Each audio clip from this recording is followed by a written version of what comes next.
For President Trump, and she joins me now exclusively. So, Alina, were you with the president when he found out about this raid? I was. What was the reaction? Honestly, I think he was calmer than you would expect because there is never a dull moment in his life. This man, I don't know how he wakes up every day. He is consistently under siege, but this one took it to a whole new level. So, the lawyers for the president have been dealing with the feds over handing documents over that the National Archives has been whining about. Why all of a sudden did men with guns show up? The question is a great one. The reason nobody can figure it out is because there is no answer.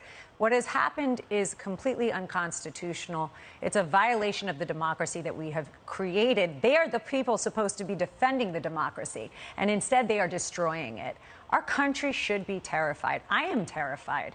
I can tell you that he was not only working with them, he was cooperating. There was nothing to hide, and he was working in tandem, allowed them into Mar-a-Lago. And the point is, they went in when he wasn't even there and then told his attorneys to leave.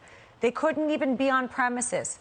That doesn't sound good to me. So that's not by the books. If you're sending in agents with weapons that are seizing documents, you can't tell the person's lawyers that they can't watch what the FBI is doing. Correct. They said they cannot watch. They need to go outside.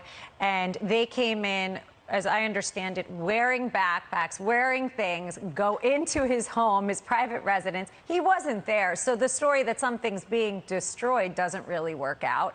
No one's there. He's in Bedminster, New Jersey. He's not there.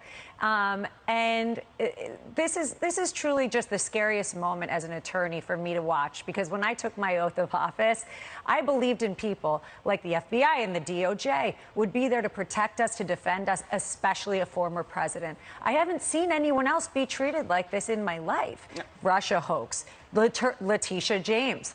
You know, and I can tell you, honestly, Jessie, as somebody who is very intimately related with all of his legal cases, there is more than people know that you'll be hearing, that this lines up perfectly, that I can tell you that they are working in tandem together to try and take him down. And if he wasn't ahead in the polls, this wouldn't be happening.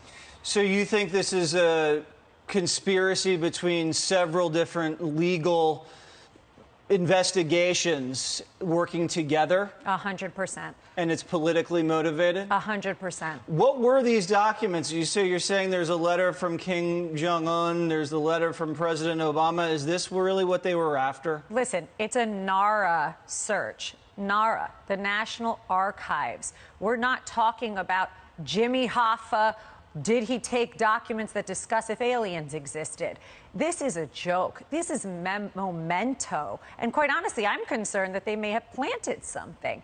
You know, at this point, who knows? I don't trust the government, and that's a very frightening thing as an American. If I didn't want to be an American and go to another, this is third world stuff. We've heard it. This is Cuba. This is not our country. People are saying, oh, well, why doesn't the president's attorney just release the warrant? They were probably handed a warrant before the feds showed up to kick the door down.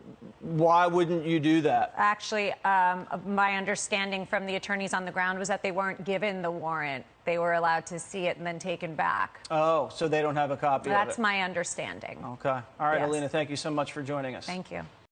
Voici un passage qui a retenu mon attention. Je vous le mets au ralenti. This is a joke. This is memento.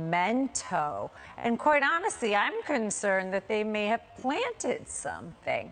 You know, at this point, who knows? I don't trust the government, and that's a very frightening thing as an American. Vous n'avez pas entendu parler du Facteur?